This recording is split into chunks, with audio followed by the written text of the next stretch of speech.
I have gathered everything that you need to know from Twitter, from TikTok, from ESPN, from teamrankings.com, anything that you need to know about the tournament, stats, trends, things like that, to either win a single game bet or win your bracket. I've got it here for you. All right. Episode 108 of the Fair Enough podcast. It is Christmas morning. Hopefully you are listening to this on the Thursday of tournament day. And every year, the Fair Enough podcast does a little breakdown of the tournament. And I have got some fucking numbers for you today called Bobby Stats. Alex Ovechkin. It's a pretty good 8. Kirk Cousins. It's a solid 8. Kyle Pitts. Marcus Mariota. Was he 8 at Oregon? Yeah. He was 8 everywhere, I'm pretty sure. That's you know that song? It. You know that song where it's like, you my little boo thing. Of course. Yeah, it was a stupid question. But in that song, it's like, you a 10, baby girl, but I'm the one. And I think that's such a dope ass line to like say to a chick. Like, obviously that's in a song, but like that is a good one. She's like, "Oh, you a 10, baby girl, but I'm the one." It's like that's fuck yeah. I don't know why, but I'm about to use that shit on a chick on my limited I was gonna say it's a shame that you're banned. Otherwise, you'd be using that left and right. Yeah, you know what they say. Once you get banned, you got to figure it out.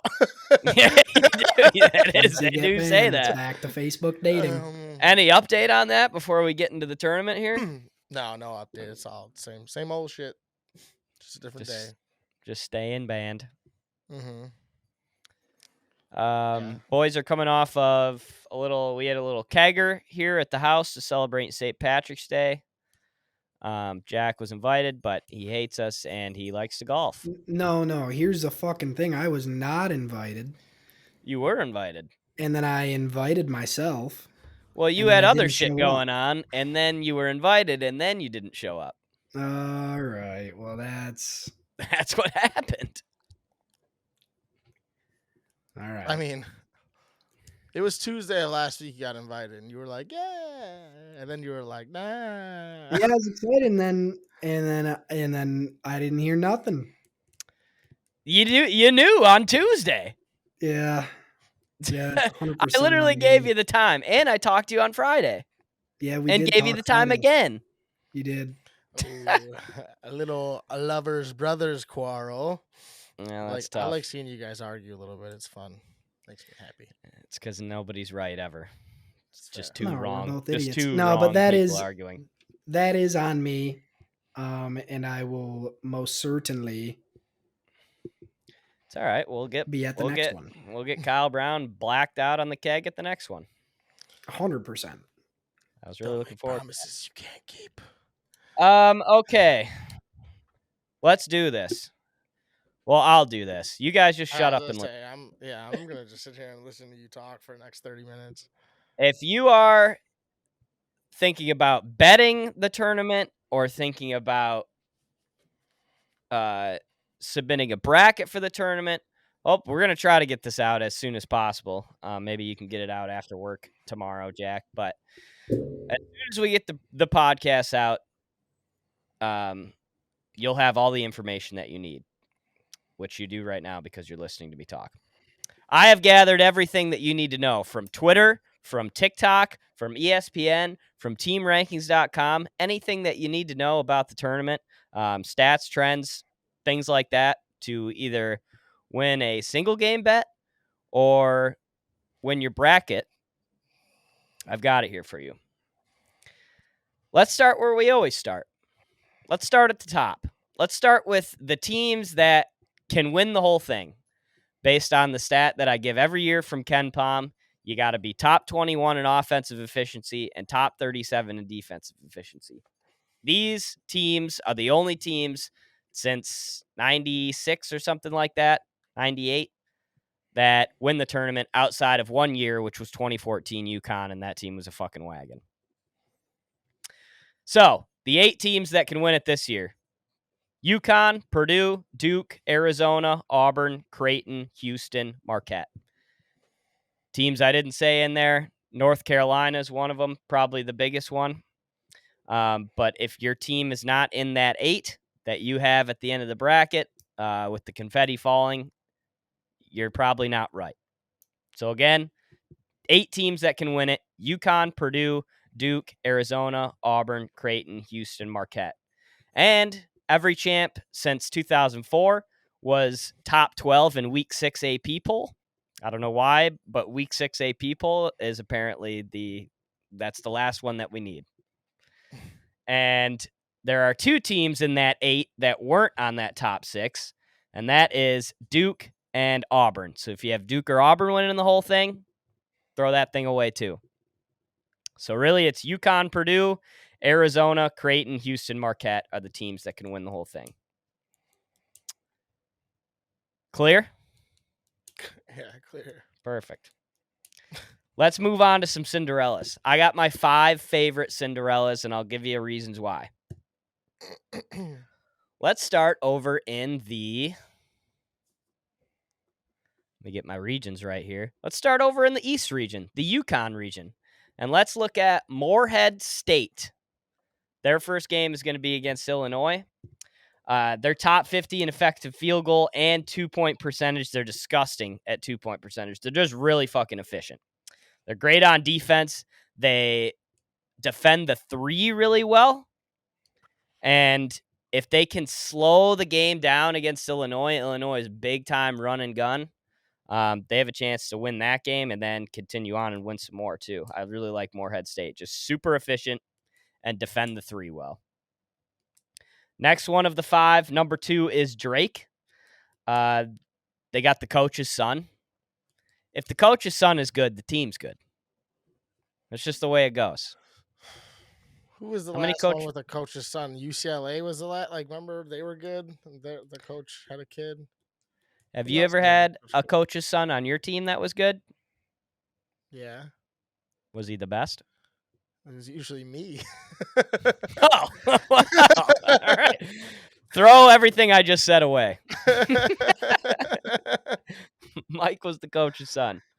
Okay, so this is for Drake. Tucker DeVries, coach's son. He's a problem. He scores 22 points a game. Drake is old. They're experienced. 6 of the 9 guys that always play are either juniors or seniors. They score. They fucking score.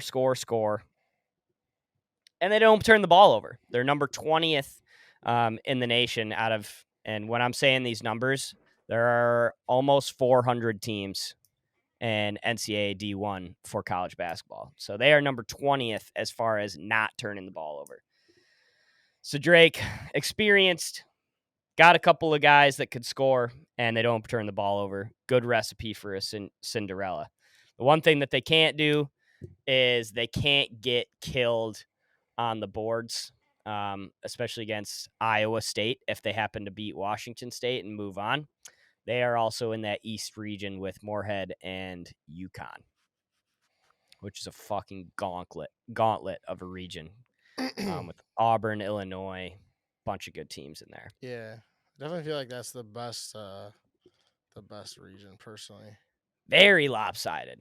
For whatever reason, they put all the conference winners in that region between UConn, Auburn, Illinois, Iowa State. Yeah, I didn't a bunch of teams that won good conferences. Whatever. Yep, Duquesne. Yeah, they won their conference. Yep, they won there. Side note, I hate Duquesne. I'm taking BYU minus the 9.5 or whatever it's at now. To blow them out. So we got Morehead State. We got Drake, number 3 on this list. Probably the most fun team. Well, actually, no, they're not the most fun team. The second most fun team on this list, Samford. They have a kid listed at 5'8", $140, and these boys hit triples. That's what Samford does.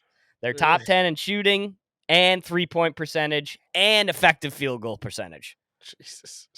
So can you break down what effective field goal percentage is? No, I can't. Oh, But really? what I understand it as is the field goals. So it's basically like an efficiency number. So like when they're taking what the numbers claim to be a good shot, basically an open shot, they hit open shots. Oh, so you could explain it. Why you got to be an asshole about it? I didn't really think that I'd be able to explain it. I don't I know mean, for a fact that that's what it is, but that's the way that I take it. Effective field goal, basically when you're open, you hit the shot. all right, fair enough. They're also 8th in the country in steals per game, so they create turnovers. They're going to need to do that a lot to get past old Kansas, which is their matchup in the first round. But Kansas is also down. They're literally two best players in Hunter Dickinson and McCullers. So, They're not playing. I knew that they were banged up. I didn't know they weren't actually playing. I don't know that they're not actually playing, but they're both Hurt. game Yeah. time decisions. Basically, if Hunter's not playing, he broke his shit. I forget exactly what he broke. He's definitely not playing. Okay. McCullers, I'm not sure of. Oh, okay. But so basically, it's if Samford can go out there and play their game, hit a bunch of threes, which Kansas does not do at all, and they also don't defend the three well, which you'll see in one of our charts that we go over. Samford's got a good shot to win that game, and then win a couple more after that. So we got Morehead State, Drake, Samford. Next on the list, number 4 is McNeese State. Everyone's on McNeese State right now, bro. These boys are just good at everything. There's a reason everybody's on them. They're good at everything. They're top 10 in three-point percentage. They don't necessarily take a shit ton of threes, but the threes that they take, they make. The knock is they are brutal from the free throw line. Bottom 100 from the free throw line. And in the tournament, the ref's starting to tighten the screws a little bit. You're not just going to go ahead and get away with everything, so you need to be able to hit your free throws. Rob Sr. said rebounds and free throws win the tournament. I think he could add a couple more in there, but that was what he always went by, and he's won a lot of brackets. So if you believe the Rob Sr. way, free throws are a big deal. McNeese State being bad from the stripe does not bode well for them, I think, once they move on. If they get past around to 32 into the Sweet 16, I think it's going to be tough for them to continue to win. But that being said, there's a reason that they're on my Cinderella list. They're just good at everything, and they're efficient. Yeah. And they're on your Cinderella list, not your, hey, they're for sure going to the Sweet 16 list. Correct. Yeah. They create a lot of turnovers too, and they slow the game down. So if, they get matched up against a team with a high tempo and they can make a play at their pace, McNeese has a shot. Last team, and my favorite team on the Cinderella's list, is New Mexico. New Mexico's fun. There's no two ways about it. They're like the fucking Harlem Globetrotters. They're throwing up oops. They're running, gunning. They're swatting people on the other end of the floor after they throw up an oop. They have 2 senior guards that are NBA sons. One of them is Eddie House's son, and the other guy is I forget this guy's name. But they have 2 senior guards, and they're both sons of NBA players. And New Mexico is another one of those teams that just does everything well. They're efficient, they're great at rebounding, and they don't turn the ball over. 3 good recipes for a deep Cinderella run from a team that is the opposite of Virginia in every way. You turn on the TV, everybody says that they hate watching Virginia. New Mexico is the Antichrist. They're fucking fun. They're not playing each other, are they? No. Oh, okay. That would just be the most drastic comparison. Yeah, okay. The polar opposite, where Virginia does nothing fun. New Mexico is, like I said, literally the Harlem Globetrotters out there. They're a blast to watch. So hopefully they make it far just based on watchability. But I think they're a great team overall too. So those are the 5 Cinderellas. You got Morehead State, Drake, Samford, McNeese State, New Mexico. The people out there that are wondering, where's James Madison? James Madison, definitely an honorable mention. They can run and gun, shoot really well. That is a really trendy 12-5 pick with James Madison over Wisconsin. Team like UAB, I don't even think they get past San Diego State. I threw NC State out there for an honorable mention too, just because of that fat fuck Burns. I mean, that guy gets it done. Not a team that you want to play right now, NC State. Those boys are hot. Won the ACC. So there's a couple teams out there that I didn't put on the list, but those are my 5 favorites to move on. Fat fuck Burns. That guy's awesome. All right. Let's move on to some stats and some game trends. And these are going to be what I sent you guys in the group chat here. And we'll make some TikToks about this, but I'll explain them the best that I can. These are stats from Evan Mia, who is a great follow on Twitter. If you're into the tournament and into these numbers, he's a guy that you want to follow. He creates these awesome graphs with weird things that you don't really think about. Like the first one that we're going to go over is teams that go on scoring runs, stuff like that. And then there's another guy named Ryan Hammer. He does a lot of TikTok stuff, but also great follow on Twitter for anything that you need as far as the tournament goes. He also does a lot of graphs and things like that. So Evan Mia, Ryan Hammer, highly suggest you give those guys a follow. But let's talk about some things that I find interesting. The first one is from Evan Mia, and it's teams that go on scoring runs. So then I'm just going to give you the best, and I'm going to give you the bad, and I'm going to give you some streaky. So teams that go on a shit ton of runs, Houston, the best by far. They're literally off of this chart. They run and gun. They go on a ton of runs, but they're also number 2 in defensive efficiency in the land. So they're not giving up any runs. They just go on a shit ton of them. Yeah. So Houston, if you're looking at runs, look no further. Once Houston's up, they're putting the clamps on them. Other teams that are notable, good at runs, if you have them going far in your bracket, Iowa State, Auburn, Arizona, UConn, surprise, BYU, also a good team as far as going on runs and not conceding a lot of runs. Some streaky teams that go on runs but also give up a shit ton of runs. No surprise here. Bama, they play literally zero defense, and they also have one of the highest tempos. James Madison, Texas, Western Kentucky, to name a couple more. And then the horrible teams, the teams that only concede runs and don't go on many of themselves. Texas Tech, Northwestern, and St. Peter's, a popular 15 pick over a 2, are some teams that concede a ton of runs and don't go on many themselves. So that's the scoring runs. Okay. Let's dive into some team depth. So let's see who has a deep team, who doesn't have as much of a deep team. And this is a sick graphic that Evan Mia put out there. And some teams that have a ton of depth, kind of going against the last graph, but Bama, ton of depth, Auburn, BYU again on this, which is, as I was writing these notes, I was like, damn, BYU keeps showing up, which is kind of crazy. Marquette and Baylor.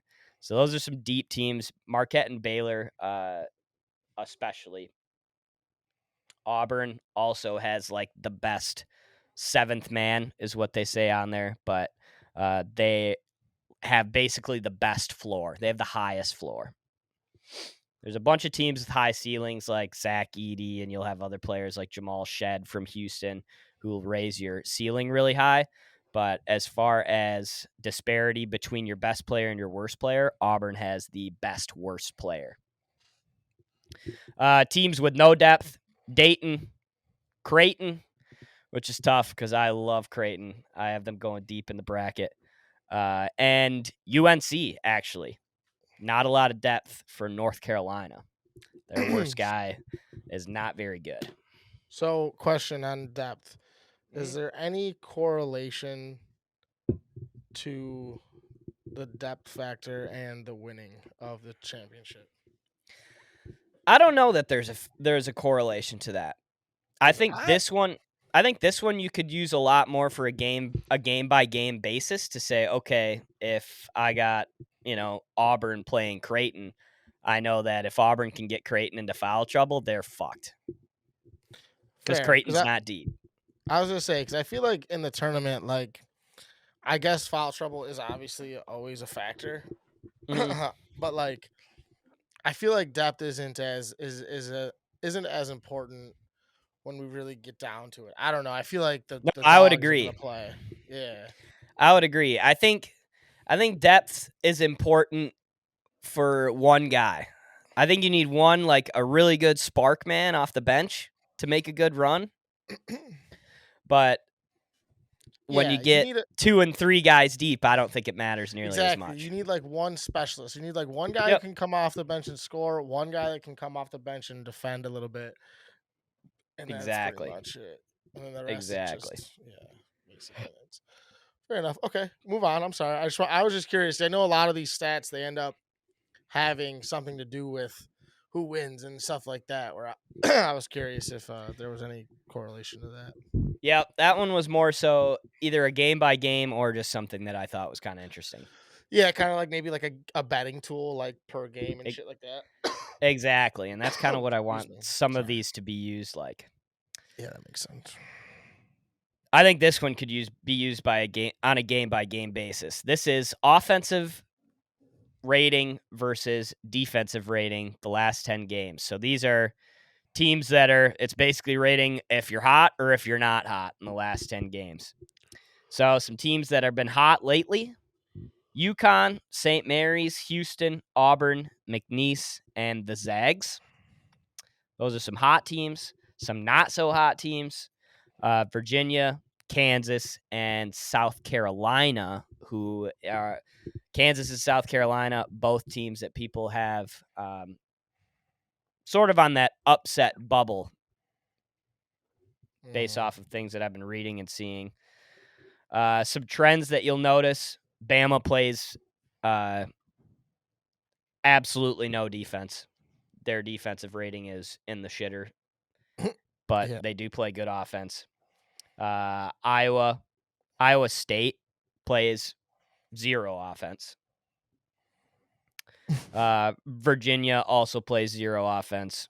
Kansas also plays it. Like, there's some teams out there that just have not been shooting the ball well over the last 10 games, and there's some big hitters like Kansas, Iowa State, South Carolina, all on that list. So that's some stuff to look out for. And those are offensive ratings the last 10 games. That's surprising that, like, Iowa State's on there because they just won their conference and beat the fuck out of Houston. So it's like, I know it's the last 10 games, but it's still, I mean, I guess their defensive rating is literally the highest, but through the roof. Yeah. Yep. But it's just surprising that their offense isn't a little bit better. Yep. It's very surprising. Let's look at one that I think is kind of a tell as far as who's going to make a run in the tournament. Not necessarily. It's definitely can be used on a game by game basis, but I think it also can kind of tell you who's going to make their way through the tournament. This is turnovers. Turnover percentage for versus turnover percentage against.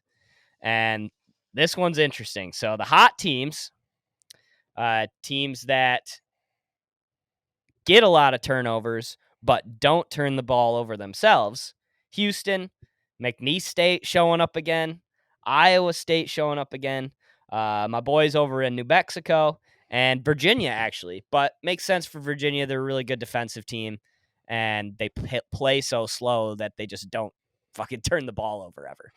Yeah. So those are the hot teams. Those are the teams that get a lot of turnovers but don't turn the ball over themselves. Some teams that are bad. Some teams that don't get a lot of turnovers and also turn the ball over: Baylor, Kansas, Colorado, Morehead State, who is a popular pick. We talked about them earlier in the Cinderellas, and Purdue. Baylor and Purdue especially are ones that really stick out to me. I mean, you look kind of for Purdue to not make it past that first weekend, basically. And turnovers could be a reason why. Mm-hmm. Some trends for this one. New Mexico against Baylor. That's a matchup that could happen in the second round. There's a huge disparity there. Baylor turns the ball over a lot. New Mexico does not. They're right around the same as far as turnovers against, but Baylor turns the ball over way more than New Mexico does. Houston versus A&M, that's another one that could happen in the second round if both teams win their games. Houston, really good as far as not getting a lot of turnovers, and A&M turns the ball over a little bit. So those are some turnover trends. I just think that can be kind of a tale as far as almost the Rob Senior way. Like rebounding, free throws, turnovers too. Mm-hmm. Something that I can kind of think make or break your tournament if you're giving points away. Yeah, definitely. Okay. What's next, dude? Last but not least on the charts, let's talk about 3-point percentage. Okay. So we're going to look at 3-point percentage, basically for and against over the last 10 games. So not only how well do you shoot the three, but how well do you defend the three too. So some teams that are good as far as shooting the three and defending the three, the teams that are hot. Colorado, really high on that list. And Colorado's a team where they have, people are saying 3 or 4 guys that could get drafted out of the starting 5, which is fucking crazy. That's wild. Yep. So Colorado quietly up there. JMU up there again, dude. They kind of linger around all of these trends that we've gone over. JMU's kind of been sporadically in there. Auburn's up there. Purdue's up there. Arizona, Duke, Nevada actually up there. You'll see the boys McNeese State in the good quadrant. So those are some teams that are good as far as 3-point and defending the three. Some teams that don't shoot the three well and don't defend the three well. Glaring one, bottom left-hand corner, Kansas. They're the worst on this chart, which is kind of wild. Don't shoot the three well, and sure as fuck don't defend the three well. Oregon, also pretty glaring there. Oregon's a team that I like to win their first round game, but they're not going to be doing it with the three. South Carolina, another time that South Carolina's kind of in the doghouse here. They've been in the bad quadrant a little bit too much, in my opinion, on some of these charts. Florida Atlantic, Texas A&M, Michigan State. Not too many teams of note, but Kansas, South Carolina, Oregon, really the teams of note that are in the bad quadrant. Can't defend the three, can't shoot the three. Not good in the tournament. Big facts. All right.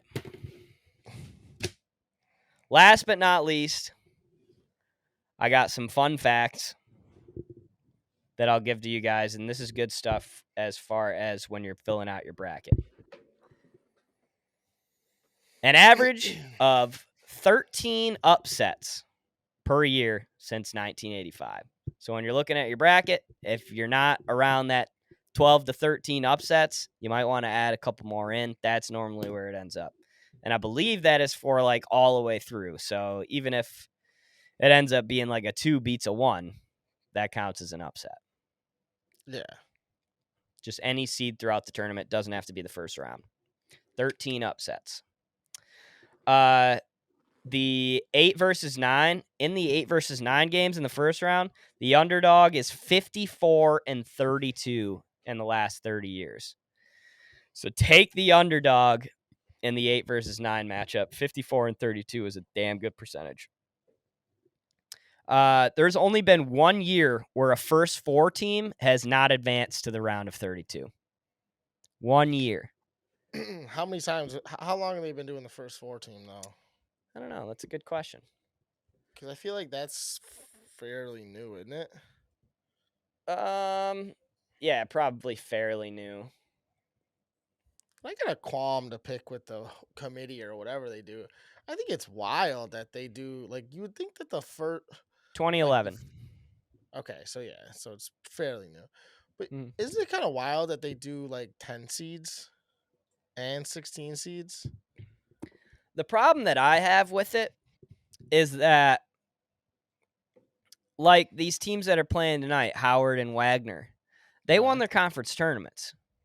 Yeah. They shouldn't have to play in. Like, I think teams on the bubble, like a Virginia, who also plays tonight, they should have to play in these games because they didn't win their conference tournament. But technically, doesn't that mean that Virginia is more qualified than the every 11 through 15 seed? What do you mean? Give or take a few, because if Virginia wins tonight, they're a 10 seed, no? Right? That's where they fall. Mm-hmm. So how are they not technically more qualified than every 11 through 16 seed? Yeah, I get what you're saying. You know what I mean? Like they should be worse. Yeah. Exactly. It really doesn't make sense, because it's like, well, then why is there a team that's fighting for a higher seed not just in over, one of these, and then have it be two teams playing for the 216 seeds? You know what I mean? Yeah. It should be the last four worst. It should be the last four in. Yeah. Yeah. That's just my thought process. I feel like granted, but you can't seed them you can't seed them that way, because obviously, like, a Virginia is better than Howard, who won their conference. Of course, but I'm saying, though, like, in general, like, I don't know. I guess maybe they just didn't do enough, but they're just they had a couple of good wins that they're like, all right, well, maybe they do deserve to be here, but also if they lose this game, they don't. I don't know.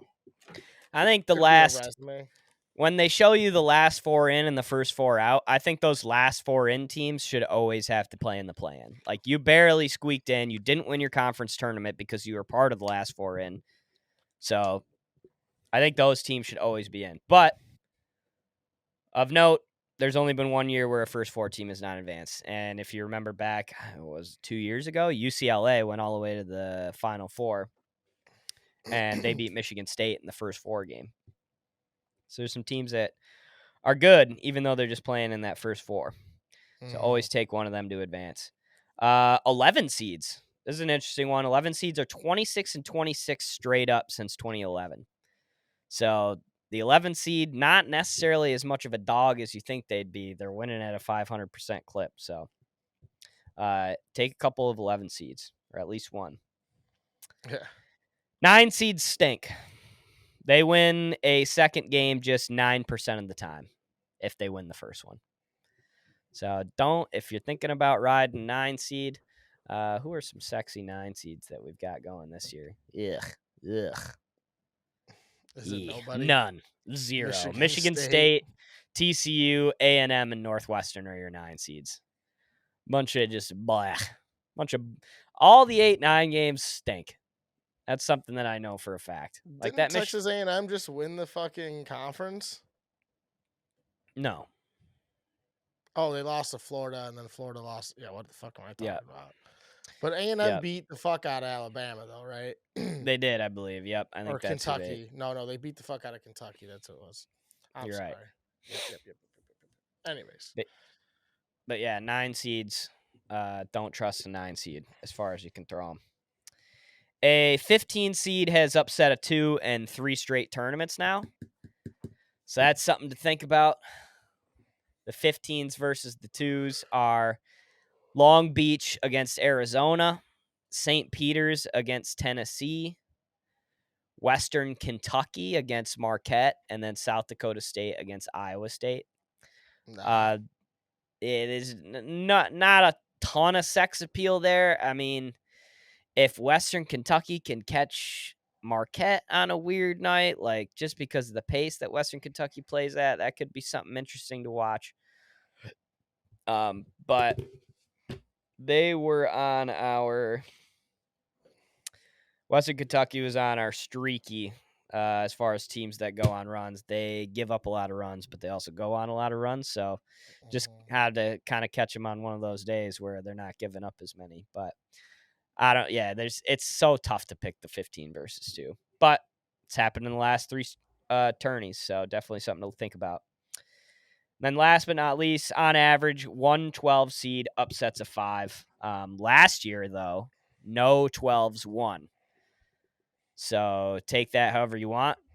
Maybe they're due. Maybe this is the start of a trend where 12 seeds aren't beating 5s.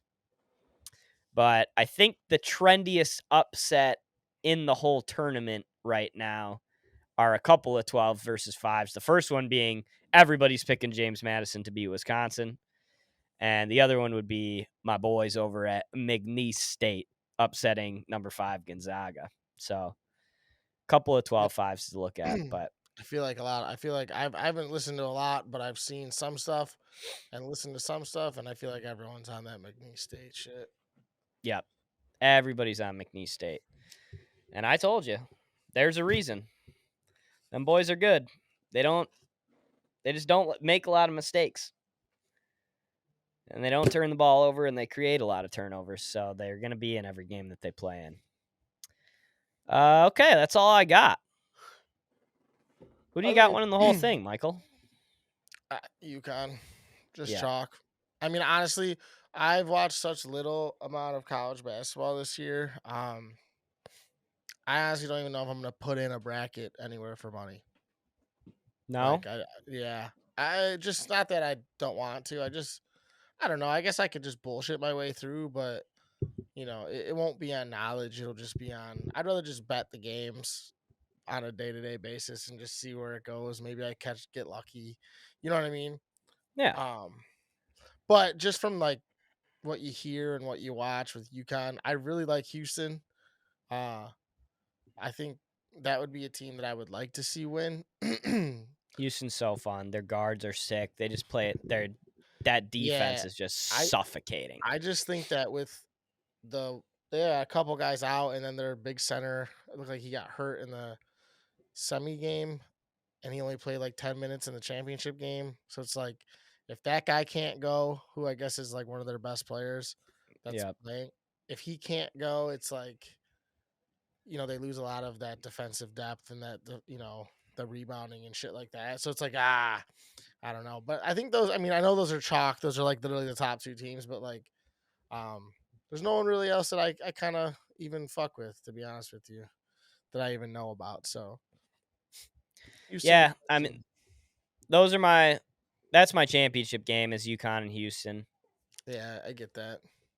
I agree. I think that by far the 2 best teams in the tournament, UConn especially, is just an absolute wagon. They have elite guard play, which both of these teams do, UConn and Houston. With Houston with Shed and Cryer, like Cryer's one of the best 3-point shooters in the league. They both teams are just so front to back. They do everything right: free throw shooting, turnovers, defense, offense. They're elite.